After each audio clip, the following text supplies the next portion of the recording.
জলের দাবিতে দুর্গাপুরের রাজ্য সড়ক অবরোধ, উত্তপ্ত সগরভাঙ্গা এলাকা। দুর্গাপুরের জল সংকটকে কেন্দ্র করে উত্তপ্ত হয়ে উঠল সগরভাঙ্গা মাঝের মোড় এলাকা। শুক্রবার সকালে জলের দাবিতে স্থানীয় বাসিন্দারা রাজ্য সড়ক অবরোধ করে বিক্ষোভে সামিল হন। এর জেরে গুরুত্বপূর্ণ সড়কে যান চলাচল সম্পূর্ণভাবে ব্যাহত হয় এবং এলাকা জুড়ে চাঞ্চল্যের সৃষ্টি হয়। স্থানীয়দের অভিযোগ, দীর্ঘদিন ধরে এলাকায় পর্যাপ্ত জল সরবরাহ হচ্ছে না। জল নেই কেন, এই প্রশ্ন তুলে সগরভাঙ্গা পাম্পিং স্টেশনে জড়ো হন বহু বাসিন্দা।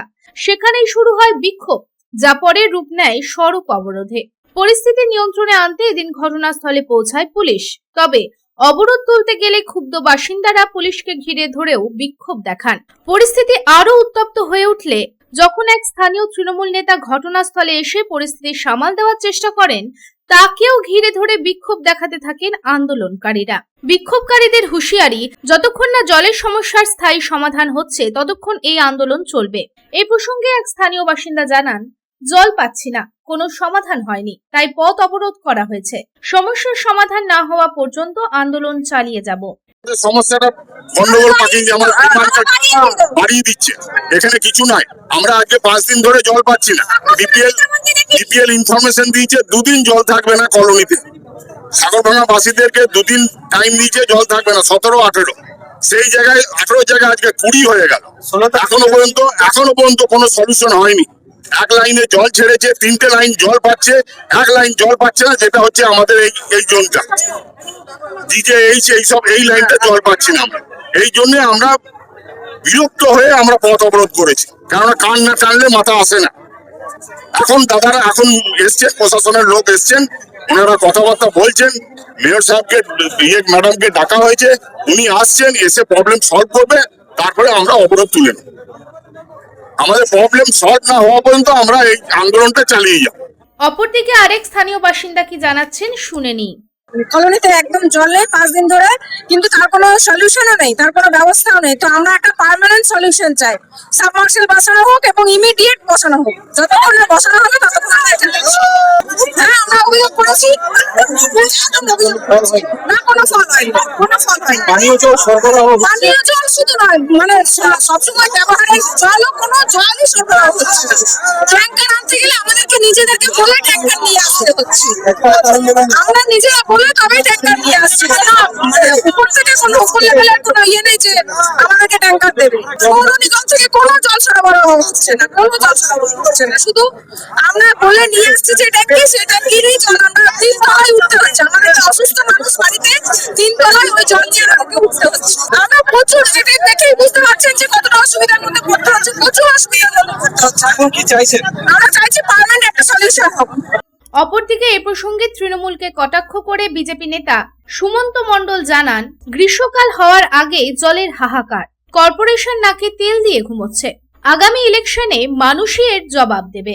নেতা মন্ত্রীরা বড়লোকদের জন্য আজকে সুইমিং পুলের উদ্বোধন করছে, সুইমিং পুল বানাতে ব্যস্ত আছে, কিন্তু সাধারণ মানুষ বিগত 1 মাস ধরে দুর্গাপুরের বুকে জলের জন্য হাহাকার করে মরছে। আজকে গ্রীষ্মকাল শুরুও হলো না, আর এদিকে এরকম জলের ক্রাইসিস। যদি একবেলা জল সঠিকভাবে দুর্গাপুরে হয়ে যায়, মানে বৃষ্টি পড়ে একবেলা, তাহলে সেক্ষেত্রে দুর্গাপুর জলে ভেসে যাচ্ছে। আর যদি গ্রীষ্মকাল যখন শুরুও হচ্ছে না, তার আগে থেকে এরকম জলের হাহাকার। আর তৃণমূলের পরিচালিত যে কর্পোরেশন, তারা নাকে তেল দিয়ে ঘুমাচ্ছে। আমরা বুঝতে পারছি না তৃণমূল কি করতে চাইছে। এদিকে আপনি সোশ্যাল মিডিয়াতে দেখুন, তৃণমূলের উন্নয়নের পাঁচালি চলছে, আর উন্নয়ন একদম ঘরের দুয়ারে দরকার হলে পৌঁছে দেবে দরকার হলে। কিন্তু বর্তমানে এবং সঠিকভাবে যদি আপনারা দেখবেন যে দুর্গাপুরের বুকে আজকে জলের জন্য হাহাকার। আজকে সাধারণ মানুষ আজকে অতিষ্ঠ হয়ে উঠেছে এই জলের সমস্যার জন্য। আমরা মনে করি আগামী ইলেকশনে এই তৃণমূলকে সাধারণ মানুষই জবাব দেবে। নিশ্চয়ই, কেননা ডিপিএল কর্তৃপক্ষ এ ব্যাপার নিয়ে এরা কোনো চিঠি ব্যাপারটি করেছে কিনা আমার সন্দেহ আছে, এবং ডিপিএল কে যেভাবে বলা উচিত, যেভাবে চাপ দেওয়া উচিত, বিকল্প ব্যবস্থা কি হবে সেটার জন্য ওদের কি করণীয় আমার মাথায় আসছে না। সেই জায়গায় দাঁড়িয়ে ওরা এসডিও কে ইনফর্ম করেন, এখানে আজকে মহিলারা ভীষণ ভাবে কষ্ট পাচ্ছে, বাথরুমে যাওয়ার জল পাচ্ছে না তারা। আজকে 4-5 দিন থেকে এই অবস্থা হচ্ছে। সরকারের ভাবমূর্তি নষ্ট করতে চায়, ডেফিনেটলি করছে। এটা মানুষকে উত্তেজিত করে আমার চিফ মিনিস্টারকে বেলাইট করার জন্য এই কাজগুলো এরা করছে। তবে অবশেষে প্রশাসনের আশ্বাসে এই পথ অবরোধ উঠে যায়।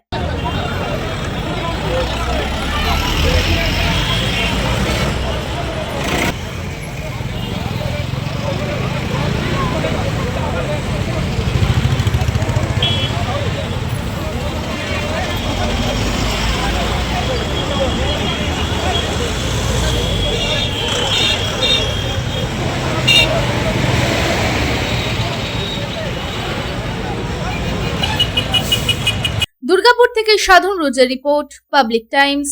आपके घर को दीजिए सबसे मजबूत फाउंडेशन। दीजिए मजबूती का डोज। JBG हेक्सा TMT, मजबूती का डोज पक्का है।